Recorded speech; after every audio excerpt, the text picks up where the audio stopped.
Hi guys, magandang araw po sa inyong lahat. Ito naman po si kaibigan nyo si Jake. Sa video natin ngayon, makinig po tayo sa pag-deny ni Pasig City Representative or Congressman Roman Romulo sa mga akusasyon ng mga diskaya na tumanggap siya ng pera sa mga flood control project. According po kanina sa Senate hearing, nadawit po ang pangalan ni Representative Roman Romulo of Pasig na tumatanggap ng kickback sa mga project ng mga diskaya. Manood tayo sa video na ito at kayo na lang guys maghusga. Siyempre magdi-deny talaga to. Kaso lang, wala daw sang representative, may voucher at saka ledger na pinipirmahan bago nila matanggap ang pera. Nagdidiman pa nga ito ng 20 to 25% at saka dapat kasya, hindi pwede cheque. Sigurista din ng mga inayupak na mga congressman to. Hindi pwede at saka may tao sila na kumukuha para hindi naman obvious, no. So manood tayo sa video na ito ng PTV.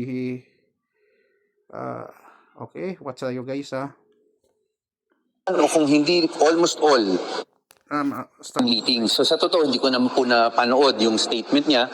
May marami sa inyo nagte-text lang sa akin at tumatawag. At sinabi nga sa akin na ang sinasabi nga raw na meron akong authorized representative. Hindi rin po totoo yun. Sa totoo po, kahit unang-una ko pa lang na nanungkulan bilang mambabatas, hindi po ako nakikialam sa bidding sa DPWH. Maliwanag po ako niyan na hindi ko naman kilala kung sinong nananalo.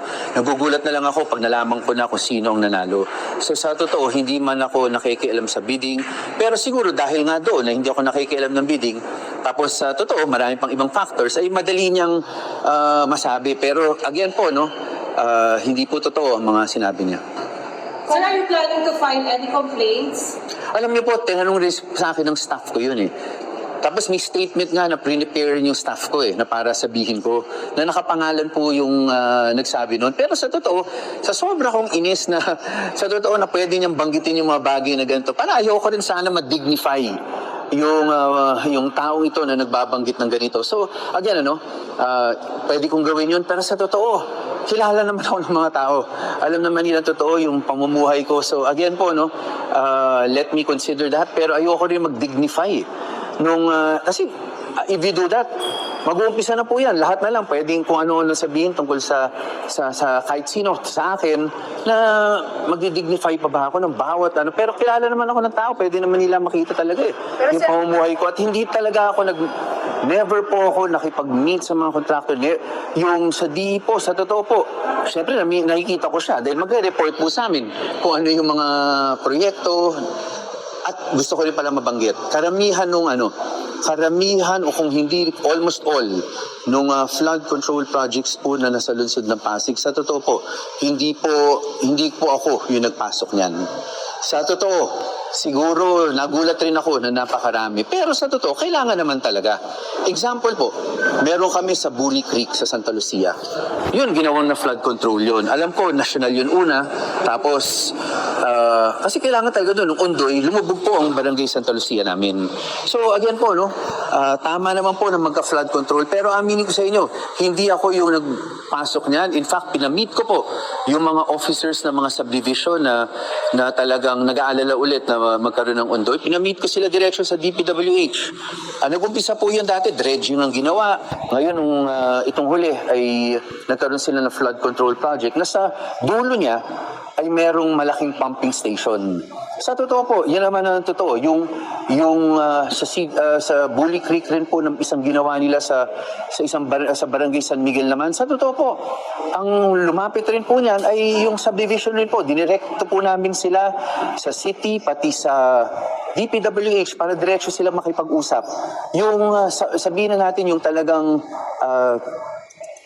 gusto kong mangyari talaga ay sa likod ng Rizal High School dahil nagtayo ng building doon para magkaroon siya ng access road.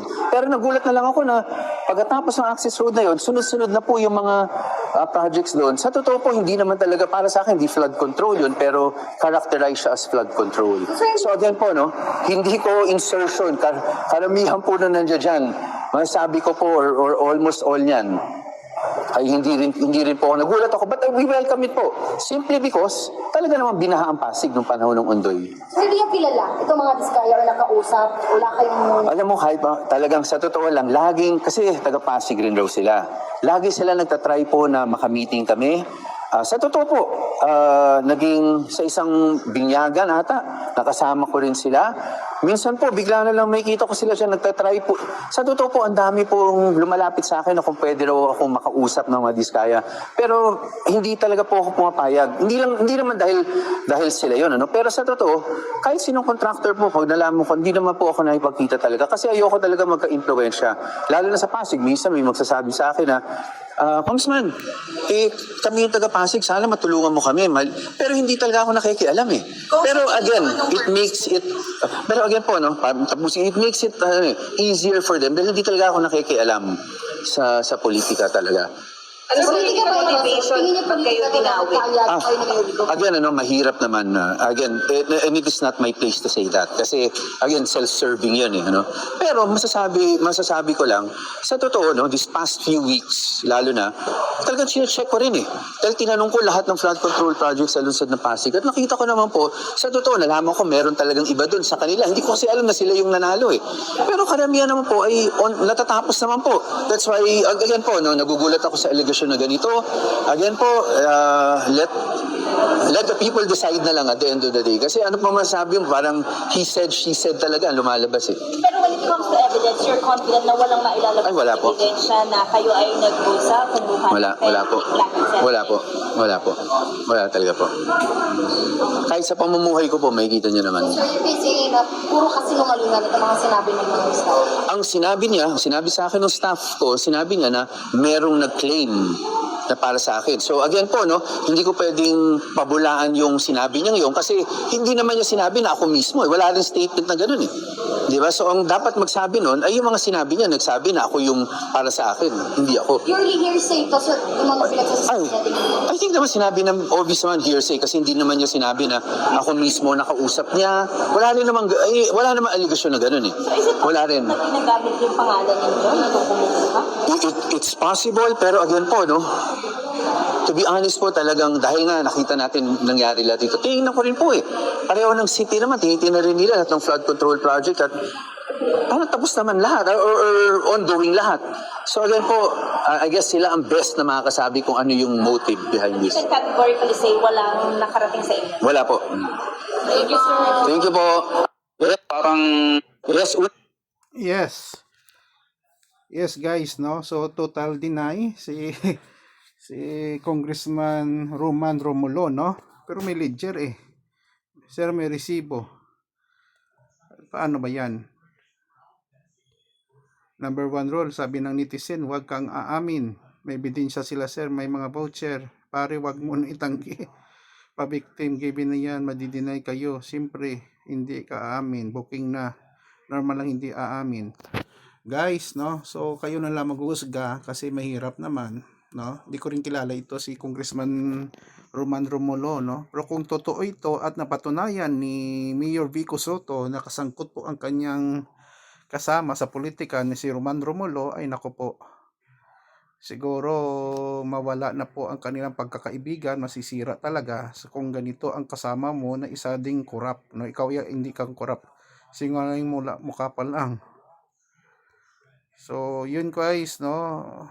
Pray tayo na masolve na itong mga problema dito at mapalayas na at makulong na mga korap, no?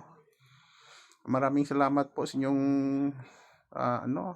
panonood at suporta guys sa channel ko. Kung wala kayo, wala din ako. Ito naman pong kaibigan niyo si Jake. Paalam guys. I love you all.